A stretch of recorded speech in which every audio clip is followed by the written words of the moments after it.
Class 7th NCERT chapter second नए राजा और उनके राज्य। अ, ये जो अपन मध्यकालीन इतिहास पढ़ रहे हैं तो इसमें जो 7वीं से 12वीं शताब्दी के बीच में कई नए राजवंशों का उदय हो रहा था।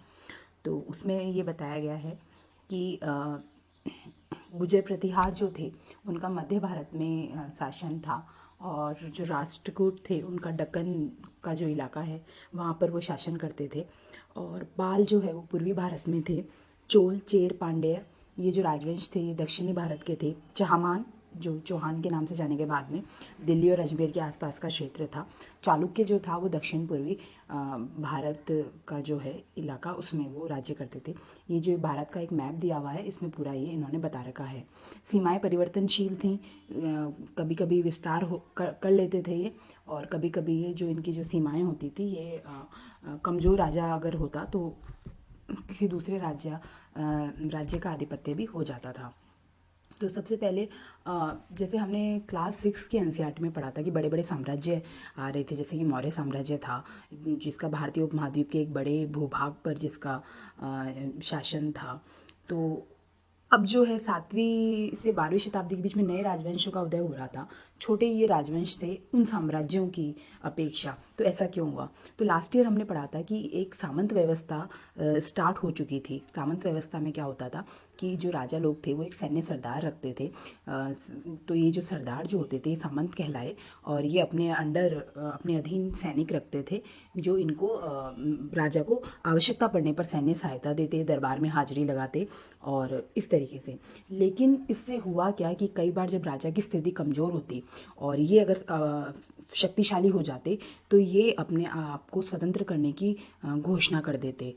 तो यही कारण रहा कि 7वीं से 12वीं शताब्दी के बीच में नए नए राजवंश जो हो रहे थे, जिनका उदय हो रहा था, कहीं ना कहीं ये कभी ना कभी किसी राजा के सामंत थे।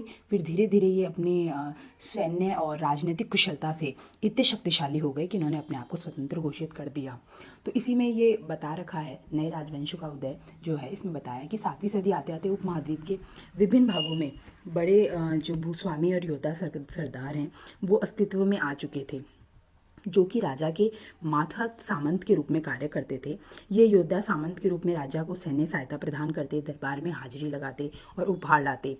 अधिक सत्ता और संपदा हासिल करने पर ये स्वयं को महासामंत, महामंडलेश्वर का मतलब पूरे मंडल का महान स्वामी, ऐसी इत्यादि उपाधियों से अपने आप को घोषित कर देते और राजा के कमजोर पड़ते ही उनके आधिपत्य से स्वतंत्र हो जाने का दावा करने लगते। तो इसी तरह का एक एग्जाम्पल इन्होंने बताया हुआ है कि जो दक्कन में जो राष्ट्रकूट जो राजवंश था वो प्रारंभ में कर्नाटक के चालुक्य राजाओं के अधीन था। फिर 8वीं सदी में एक राष्ट्रकूट प्रधान दंतिदुर्ग ने चालुक्य स्वामी की अधीनता को अस्वीकार कर उसे हराया और हिरण्यगर्भ, सोने का गर्भ नामक अनुष्ठान ब्राह्मणों की सहायता से संपादित करवाया, जिसमें याजक को यानी जो यज्ञ कर रहा है उसे जन्म से क्षत्रिय न होते हुए भी क्षत्रिय के रूप में दोबारा क्षत्रियत्व की प्राप्ति होती है, अर्थात वो क्षत्रिय के रूप में प्रतिष्ठापित हो जाता है।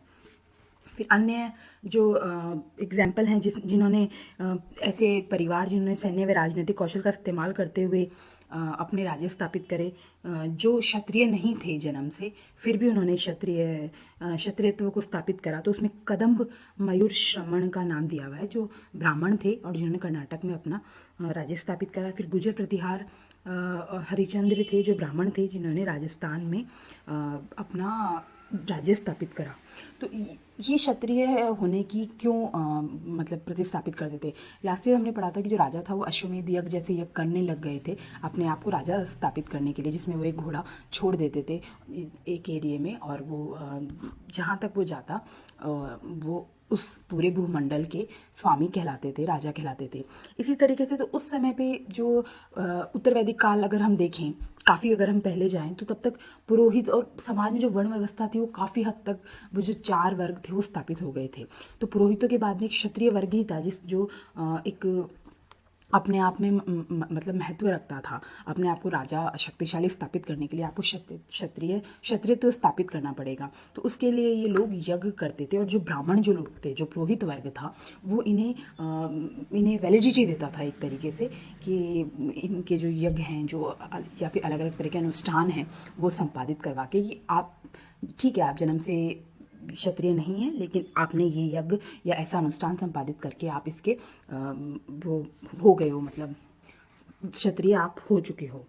तो इसी तरह का एग्जाम्पल यहाँ पर इस चैप्टर में हिरण्यगर्भ नामक उसका यज्ञ का दिया गया, अनुष्ठान का दिया गया है। फिर है ये जो राजा जो बन रहे थे, नए नए जो राजवंश बन रहे थे, इनके राज्यों में प्रशासन की व्यवस्था थी वो किस तरह की थी। तो ये बताया गया है कि ये जो नवनियुक्त राजा थे, ये अपने आप को अपना प्रभाव स्थापित करने के लिए, देखिए ये अपने नए नए राजा बनते थे, तो ये अपना प्रभाव स्थापित करने के लिए अपने आप को महाराजाधिराज यानी राजाओं के राजा, त्रिभुवन चक्रवर्तिन यानी तीनों लोकों का स्वामी, धरती आकाश और पाताल आदि का स्वामी आदि उपाधियां धारण करते थे, ताकि जनता में इनका अपना एक प्रभाव बना रहे। लेकिन इस तरह के दावों के बावजूद इन राजाओं को राज्य संचालन के लिए जिन लोगों के साथ सत्ता की साझेदारी करनी पड़ती वे थे किसान, सामंत, व्यापारी और ब्राह्मण, क्योंकि राज्य संचालन हेतु प्रचुर संसाधनों की, सैन्य कुशलता की आवश्यकता होती है। और ये लोग ही वे लोग थे जो बताए गए सामंत, किसान, व्यापारी, ब्राह्मण, जो राजाओं को अपने संसाधनों से कर राजस्व इकट्ठा करने में सहायता प्रदान करते थे। फिर इसमें बताया गया है कि किसानों, पशुपालकों, कारीगरों से अपने उत्पादन का एक हिस्सा राजाओं को देने को भी बाध्य किया जाता था, जिसे लगान के रूप में वसूला जाता था, क्योंकि राजा ये मान्यता रखता था कि वो जो जिस भी क्षेत्र का राजा है वो उस पूरे क्षेत्र का भूस्वामी है। राजस्व व्यापारियों से भी लिया जाता था। फिर इसी तरीके से जो ये लगान बताया गया है, जो एक बाध्यकारी जो कर है जो आपको देना ही है, इसी तरह का एक बता रखा है कि तमिलनाडु के चोल वंश में विभिन्न किस्मों के करों के लिए 400 से ज़्यादा सूचक शब्द मिलते हैं। तो इसमें एक बड़ा फेमस कर बताया गया है वेटी कर, जो नगद के बजाय जबरन श्रम के रूप में लिया जाता था। एक कदमाई कर बताया गया है जो भू राजस्व कर हुआ करता था। अन्य कर थे मकान पे छाजन डालने पे लगने वाला कर, खजूर या ताड़ के पेड़ पर चढ़ने के लिए सीढ़ी के इस्तेमाल पे लगने वाला कर, पारिवारिक संपत्ति का उत्तराधिकार हासिल करने के लिए लगने वाला कर। ये कर थे, ये क्यों एकत्रित किए जाते थे, ये क्यों इतने महत्वपूर्ण थे? तो इसका रीज़न है ये राज्य व्यवस्था का वित्तीय आधार बनते थे, मंदिरों और दुर्गों के निर्माण में इस्तेमाल होते थे। और हमने पढ़ा है कि ये जो राजा थे ये अपना प्रभुत्व स्थापित करने के लिए विभिन्न मंदिरों का निर्माण करवाते थे, तो उसके इस्तेमाल के लिए इन्हें धन चाहिए होता था, वो धन का राजस्व से ही आता। संसाधनों का उपयोग युद्धों को लड़ने में किया जाता, उन्हें कोई भी राजवंश को बनाए रखने के लिए एक सेना की आवश्यकता पड़ती, सेना को बनाए रखने के लिए धन की आवश्यकता पड़ती, इसलिए इन्हें कर की आवश्यकता होती थी। तो ये युद्धों के लड़ने में भी करते थे, अपने साम्राज्य का विस्तार करने के लिए इनको अगर युद्ध लड़ने पड़ते, अपने साम्राज्य का बचाव करने के लिए अगर इन्हें युद्ध लड़ना पड़ता, तो उसके लिए भी इन्हें संसाधन चाहिए होते थे, पैसा चाहिए होता था, जिनसे तो ये जो युद्ध है उसमें लूट के तौर पर धन मिलता और जमीन और व्यापारिक मार्गों के प्रयोग की संभावनाएं बनती। फिर है राजस्व वसूली व सेना हेतु जो पद अधिकारियों की जो नियुक्ति है वो प्रभावशाली परिवारों के बीच से प्राय वंशानुगत की जाती थी।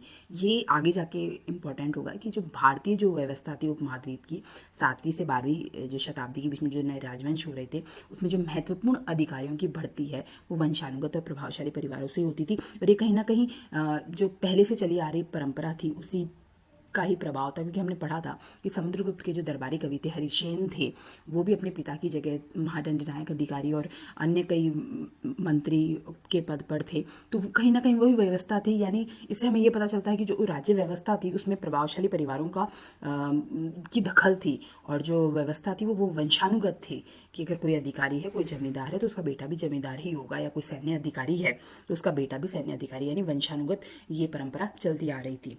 फिर है प्रशस्तियाँ और भूमि अनुदान। प्रशस्तियाँ क्या होती हैं? सबसे पहले किसी भी शासक की प्रशंसा में उत्तीर्ण किया गया जो अभिलेख होता है वो प्रशस्ति कहलाता है।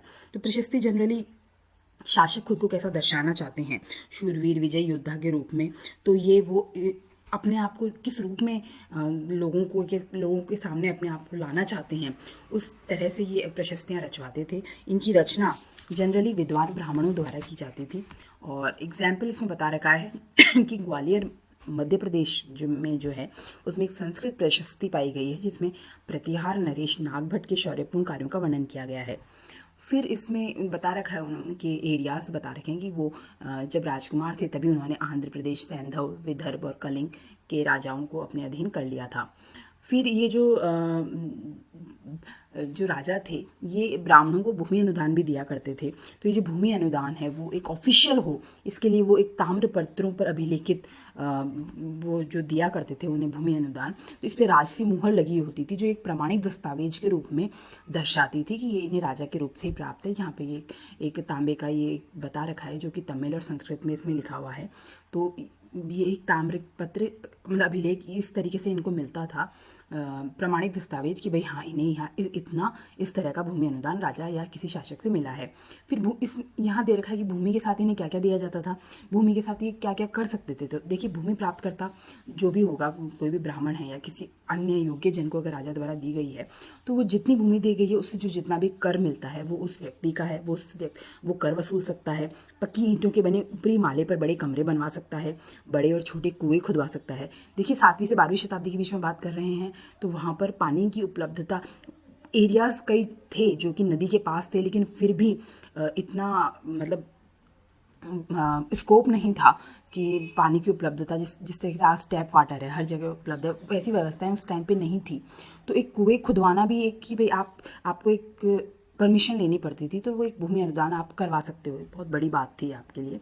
पेड़ और कांटेदार झाड़ियाँ लगवा सकते हो, सिंचाई के लिए नहर बनवा सकते हो। भूमि अनुदान प्राप्त करता यह सुनिश्चित करे कि पानी बर्बाद ना हो और तटबंधों का निर्माण हो। फिर इसमें बताया गया है कि 12वीं शताब्दी में कश्मीर पर शासन करने वाले राजाओं का इतिहास एक बृहद संस्कृत काव्य के रूप में कल्हण द्वारा लिखा गया है। राजतरंगिणी उस का नाम है वृत्तांत का। तो अपना वृत्तांत लिखने के लिए कल्हण द्वारा जो ये राइटर थे इनके द्वारा शिलालेखों, दस्तावेजों, प्रत्यक्षदर्शियों के वर्णन और पहले के इतिहासों समेत अनेक प्रकार के स्रोतों का इस्तेमाल किया गया है। तो ये जो कल्हण द्वारा जो लिखा गया जो ग्रंथ था ये अन्य लेखकों द्वारा, अन्य जो विद्वान ब्राह्मणों द्वारा रचित प्रशस्तियों, अभिलेखों, वृत्तांतों से किस प्रकार भिन्न था। तो देखिए जहाँ अन्य रचनाकार द्वारा रचित प्रशस्तियाँ, अभिलेख, वृत्तांत आदि राजा से पुरस्कार या भूमि अनुदान प्राप्त करने के मंतव्य से उनकी प्रशंसा में अतिशयोक्तिपूर्ण रचे जाते थे। राजाओं या शासकों के गुणों को बढ़ा चढ़ा के वर्णित किया जाता था। परंतु कल्हण अपने राजतरंगिणी वृत्तांत जो कश्मीर का जो इन्होंने इतिहास लिखा है राजाओं का, उसमें शासकों और उनकी नीतियों के बारे में आलोचनात्मक दृष्टि से इन्होंने व्याख्या करी है जो उसे अन्य वृत्तांतों से भिन्न बनाता है और इसीलिए ये 12वीं सदी के लिए एक असाधारण ग्रंथ साबित होता है। फिर है धन का युद्ध। देखिए प्रत्येक शासक राजवंश का कोई क्षेत्र विशेष था, किसी पर्टिकुलर क्षेत्र विशेष पर वो अधिकार करते थे। तो अपनी सत्ता और संसाधनों को बढ़ाने के प्रयास से इन शासकों द्वारा दूसरे क्षेत्रों पर नियंत्रित करने का प्रयास किया जाता, जिसके लिए वे समय समय पर युद्ध लड़ते थे अपना जो साम्राज्य विस्तार करने के लिए, सत्ता और संपदा हासिल करने के लिए। तो इसमें एक एरिया बता रखा है, गंगा घाटी में स्थित कन्नौज नगर था। वो त्रिपक्षीय संघर्ष के रूप में वहाँ 3 जो राजवंश थे वो युद्धरत रहते हमेशा एक दूसरे से। वो थे गुर्जर प्रतिहार, राष्ट्रकूट और पाल वंश। फिर ये है एक प्रश्न ये आता है कि क्या कारण था कि कन्नौज, ये जो शासक थे तीनों, गुर्जर प्रतिहार, राष्ट्रकूट और पाल वंश, ये कन्नौज और गंगा घाटी के ऊपर नियंत्रण चाहते थे। तो देखिए गंगा घाटी में स्थित होने के कारण जो कृषि हेतु जो जमीन थी वो बहुत उपजाऊ थी, जिससे कृषि उत्पाद प्रचुर मात्रा में मिलते थे। कृषि उत्पाद प्रचुर मात्रा में मिलते थे और यातायात हेतु भूमि व जल परिवहन दोनों उपलब्ध था, यानी व्यापारिक मार्गों के लिए। और यह जो कन्नौज नगर था, ये जिसे हमने लास्ट ईयर पढ़ा था मथुरा, उसके पास में ही था। तो यातायात और व्यापार के 2 मुख्य रास्तों पे स्थित था। कौन से 2 मुख्य रास्ते थे? एक रास्ता उत्तर पश्चिम से पूरब की ओर जाता था, यानी आप इधर जो ईरान इराक वाला व्यापारिक मार्ग है, इधर की उत्तर पश्चिम से भी आप व्यापारिक मार्ग पे स्थित थे। दूसरा उत्तर से दक्षिण की ओर जाने वाले रास्ते पर भी था। तो इस तरीके से ये बहुत अपनी भौगोलिक स्थिति के कारण बहुत महत्वपूर्ण हो जाता था। इसीलिए जो त्रिपक्षीय संघर्ष थे, गुर्जर प्रतिहार, राष्ट्रकूट और पाल वंश, ये इस पर शासन करना चाहते थे। फिर ये है कि प्राय शासकों द्वारा आगे बता रखा है कि अपनी सत्ता और संसाधनों का प्रदर्शन करने हेतु विशाल भव्य मंदिरों का निर्माण करवाया जाता था, मंदिरों का निर्माण करवाते थे। फिर जब शासक दूसरे क्षेत्रों पर नियंत्रण प्राप्त करने तो युद्ध लड़ते, तो युद्ध में जीतने पर धन प्राप्ति हेतु ये जो मंदिर थे ये बहुत संपन्न होते थे, तो इन मंदिरों पर आक्रमण कर लूटते थे। तो इसी का एक एग्जाम्पल दिया गया कि अफगानिस्तान के सुल्तान महमूद गजनवी, जिसका शासनकाल 997 से 1030 ईस्वी तक रहा, मध्य एशिया के भाग, ईरान व भारतीय उपमहाद्वीप के उत्तर पश्चिम जो अफगानिस्तान तक का ये जो एरिया है वहाँ पर इनका शासनकाल था। तो ये गजनी में वैभवशाली राजधानी के निर्माण हेतु भारत में के संपन्न मंदिरों पे हमला किया करता सुल्तान महमूद गजनवी जो था। और इसमें गुजरात का सोमनाथ मंदिर भी शामिल था, क्योंकि जो मंदिर थे उनमें अकूट संपदा पाई जाती थी उस वक्त, तो उसके लिए ये करते थे। हालांकि महमूद गजनवी ने भारत पे शासन करने का कोई वो नहीं करा, बस ये आक्रमण करते थे और लूटते थे। तो इसी में इन्होंने फिर सुल्तान महमूद गजनवी ने अल बैरूनी नामक एक इतिहासकार थे, इनको भारतीय उपमहाद्वीप का लेखा जोखा उनकी वो संस्कृति जानने के लिए एक इतिहासकार भेजे। तो इन्होंने अल बैरूनी जो इतिहासकार थे, इन्होंने किताब अल हिंद एक अरबी भाषा में लिखी हुई है ये कृति लिखी, और इसे तैयार करने हेतु संस्कृत के विद्वानों से परामर्श किया। तो ये आज भी इतिहासकारों के लिए एक बड़ा महत्वपूर्ण स्रोत है कि उस समय भारतीय उपमहाद्वीप में की क्या स्थिति रही होगी, किस तरह का रहन सहन रहा होगा। फिर चौहान शासक जो कहलाए बाद में, उनके बारे में बता रखा है कि दिल्ली और अजमेर के आसपास के क्षेत्र में शासन करते थे, और इन्होंने पश्चिम और पूर्व की ओर अपने नियंत्रण क्षेत्र का विस्तार करना चाहा। गुजरात के चालुक्य और पश्चिमी उत्तर प्रदेश के घेड़वालों से इनका सत्ता संघर्ष हुआ था।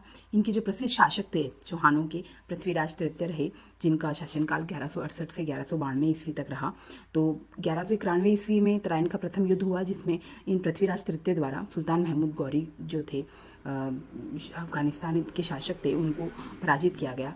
परंतु फिर तराइन का अगले ही साल द्वितीय युद्ध हुआ 1192 ईस्वी में, जिसमें सुल्तान महमूद गौरी से जो पृथ्वीराज तृतीय थे वो पराजित हुए। और उसके बाद से जो दिल्ली पर जो है, दिल्ली और उसके आसपास का क्षेत्र है, उस पर राजपूतों का जो शासन है वो ख़त्म हो गया। और उसके बाद में तुर्क आए और उसके बाद में मुगल आए। फिर ये एक मैप दे रखा है, चोल वंश दे रखा है। तो जो चोल वंश है ये देखिए, जो कावेरी जो डेल्टा है उसके आसपास का जो क्षेत्र है वहाँ पर ये चोल वंश था, जो बाद में काफ़ी शक्तिशाली बना। किस तरीके से बना, क्या हुआ, वो सब इसमें बता रखा है।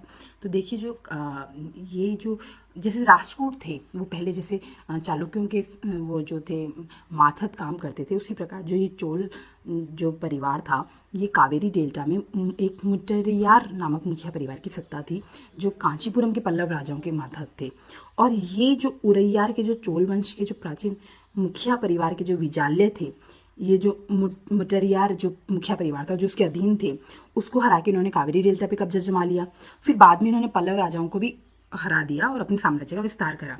तो ये जो विजाल्य थे, जो ये चोल वंश के जो प्राचीन मुखिया परिवार के एक सदस्य रहे होंगे, मुखिया रहे होंगे, इन्होंने तंजावुर शहर बसाया और निशुंभ सुद्धिनी देवी का मंदिर बनवाया।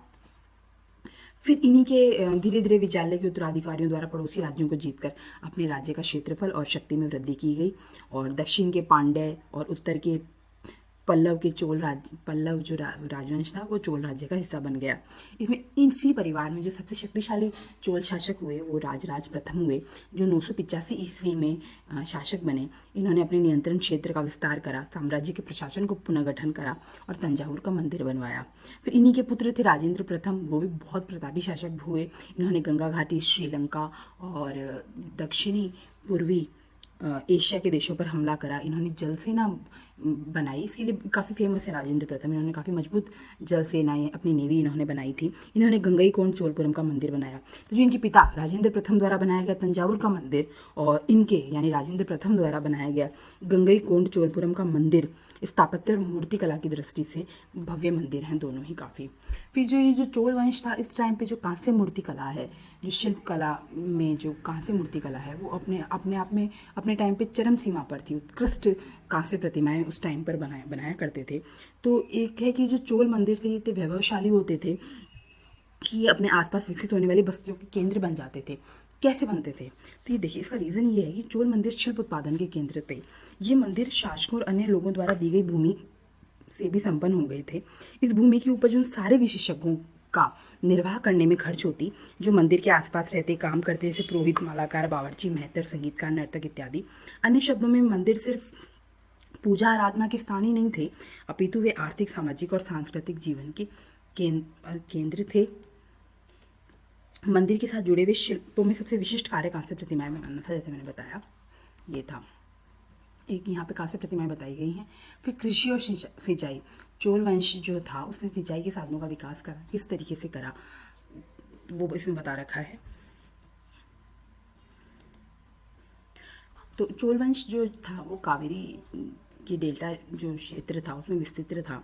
तो ज्ञात रहे जो कावेरी नदी है वो बंगाल की खाड़ी में मिलने से पहले कई छोटी छोटी शाखाओं में बढ़ जाती है, जो किनारों पर बार बार पानी उलीचने के कारण उपजाऊ मिट्टी जमा करती जाती है। तो जो इन शाखाओं का पानी है वो खेती के लिए बड़ा सही रहता है, विशेषकर जो चावल की आर्द्रता आवश्यक आर्द्रता है उसके लिए ये पानी और ये जो भूमि है बहुत उपजाऊ रहती है। तो तमिलनाडु के दूसरे हिस्सों में कृषि यद्यपि पहले ही विकसित हो गई थी, लेकिन कावेरी डेल्टा क्षेत्र में 5वीं या 6ठी सदी में आकर ही बड़े पैमाने पे खेती होना शुरू हो पाया था और एक वर्ष में 2 फसल उपजाना संभव हो पाया था। तो क्या कारण था कि जहाँ पहले जो कुछ क्षेत्र थे वो दक्षिण भारत के, वहाँ पे कृषि पहले ही विकसित हो गई थी, लेकिन यहाँ 5वीं या 6ठी सदी में आकर ही विकसित हुई। तो देखिए इसका कारण ये था कि कुछ क्षेत्रों में जंगलों को साफ किया जाना था, कुछ क्षेत्रों में ज़मीन को समतल किया जाना था, ज़मीन उबड़ खाबड़ ऊपर नीचे थी। डेल्टा क्षेत्रों में बाढ़ को रोकने के लिए तटबंध बनाए जाने थे, नदी के पानी को खेतों तक जाने के लिए नहरों का निर्माण किया जाना था। सुदूर क्षेत्रों में फसलों की सिंचाई कृत्रिम रूप से किया जाना जरूरी था। तो इसलिए ये कुछ कारण रहे जिसके कारण यहाँ पे काफ़ी देर से 5वीं 6ठी सदी में आके कृषि विकसित हुई। तो जो चोल वंश था उसमें ये कुछ प्रयास किए गए। तो क्या प्रयास किए गए? कुछ क्षेत्रों में कुएं खोदे गए, कुछ क्षेत्रों में वर्षा के पानी को एकत्रित करने हेतु विशाल सरोवर निर्मित किए गए। फिर इसमें ये बता रखा है कि विकास किस तरीके से किया। देखिए उस समय की व्यवस्था इस तरीके से थी कि राजाओं का, जब तक राजा प्रोत्साहन नहीं देगा, राजा संसाधन उपलब्ध नहीं करवाएगा, अपने आप से ये नहरों का विकास करना, तालाब खुदवा पाना ये पॉसिबल नहीं था। इसलिए कुछ क्षेत्रों में जिन राजाओं ने, जिन क्षेत्र के शासकों ने जिसे प्रोत्साहित करा, वहाँ पे कृषि पहले विकसित हो गई, जहाँ पे देर से किया गया वहाँ पे देर से विकसित हो गई।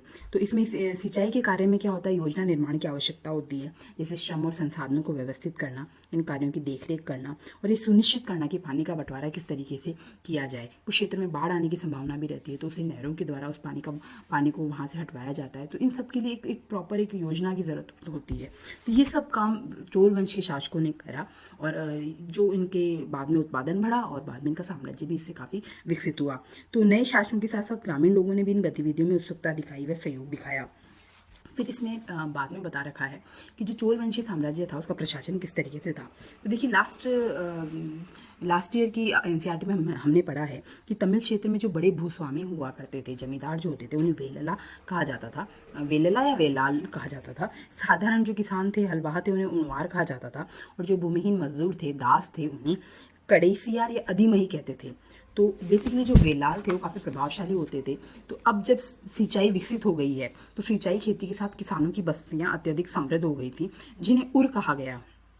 और जो ये जो वेलाल जाति के जो किसान थे, इनके गांवों के समूह को नाडू कहा जाता था। तो चोल प्रशासन में ग्राम परिषद और नाडू न्याय करने और कर वसूलने जैसे कई प्रशासनिक कार्य करते थे।